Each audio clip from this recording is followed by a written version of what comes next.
Suzette. That's Suzette from high school. Really? Hey, how you doing?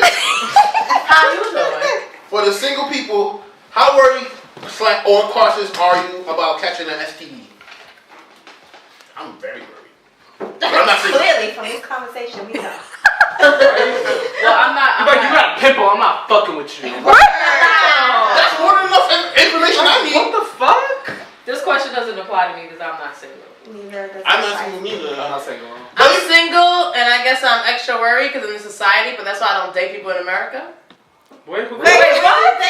I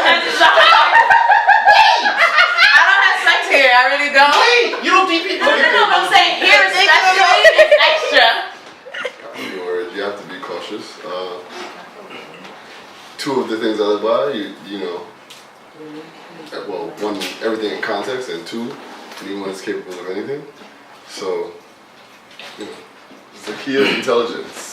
Given the new prevention of contracting HIV, courtesy of HIV PrEP pill, would you date a person with HIV?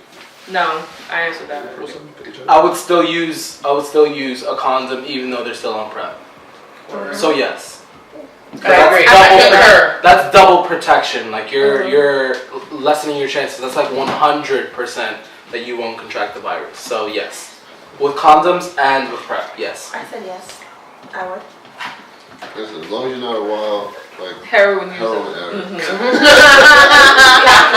that.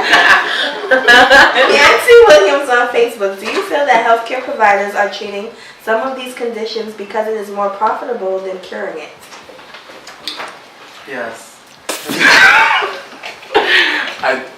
No, I'm all seriousness. I do think it's they're receiving billions of dollars for the treatment of it and trying to find the cure. They have way too many jobs. Invested. Yeah, it's too much money invested, and it's like if there wasn't diseases and cancer, STDs, the world would be overpopulated. So I feel like it's definitely a population control that they're.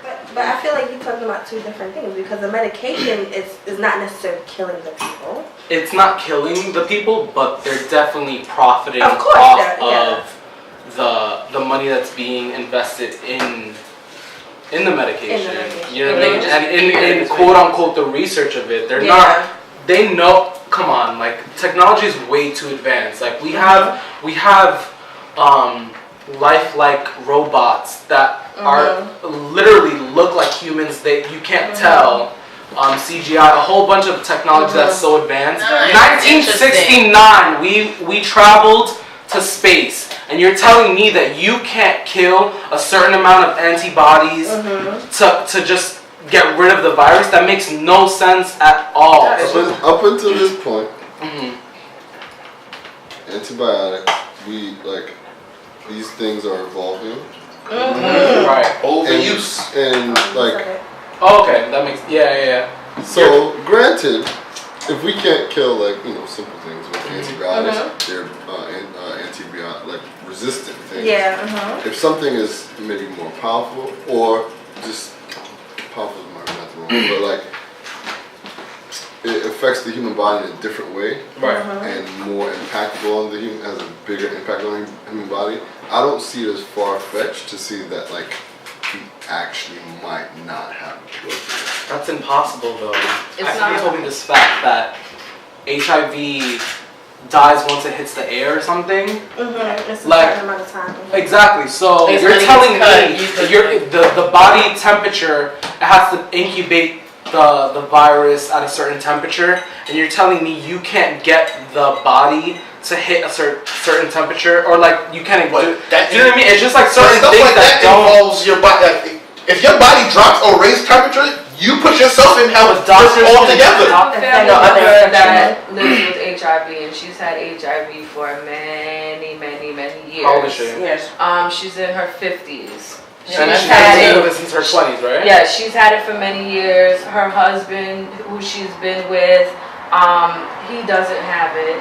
And they've been able to keep it under control. But I feel like this question kind of is playing devil in a red dress, because you can have your opinions on what doctors can do, but it's so tricky. And if you put something out there that, God forbid, is negative on somebody and they end up dying, the repercussions behind that are severe. Right. So you can't put something out there to say, oh, I tested it on this guinea pig, or I tested it on this rat, or this monkey, or this one human being, or these 2 or 10, because not every human being is the same way. Right. So you can't really put something out there that's gonna hit so big, because this is something that we've been waiting for so long, and this is like an outbreak, like, yeah, we got it, and then it's a failure.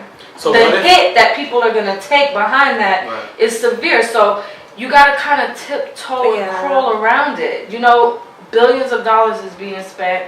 We know cancer is. People are dying. You know, Drake said it's levels to it. It's levels to it. You're right. We just didn't get there yet, but we're trying. You know, and we're passionate about it. That's why it's also important for people to keep up with their doctors Right. and keep up with their medication regimen, because HIV can change. There's always a whole cocktail of drugs to try to figure out how to treat your HIV. So that's the whole point that's coming with the cure. Because look, if somebody has like a common a bacterial cold and they take antibiotics, if you're not taking your antibiotics the 7 to 10 days as recommended, you are disadvantaging yourself, because the next antibiotic, the next bacterial infection you get, it may not cure it because you're not completing your course, you're not killing the bacteria completely, and that's why we're getting these super bugs. Right, and that happens to a lot of people with HIV. Yes. They don't take the medication the way they're supposed to, and then their bodies become resistant. So they have to switch it up. Like you said, it's a number of cocktails. That's like a cancer patient having chemo for so many different but chemo is a thing that actually kills people as well. But chemo does kill people. I used to work with the HIV field. I have a woman, she never was on an HIV regimen. Never. And she's healthy as hell. If you see her, you would never guess that she had HIV. And she doesn't need to get on a regimen, because that's just the way her body is set up. I have other people who are younger than she is. Her viral load had gotten up to 100 and something thousand, which means that she was very susceptible to passing on the virus to somebody else. Her T cell count dropped to like 1, which means she had 1 T cell to fight off infections in her body. You know what I mean? She was dying. She was this close. But they created a cocktail for her. They create these cocktails because the body. But they also created the AIDS to be in our system to begin with. HIV and AIDS are 2 different things. HIV is a virus. Well, the HIV virus was implanted by. Well, that's what it says. I wasn't there. We don't know. It's the $1 billion that are made after. So I'm trying to say.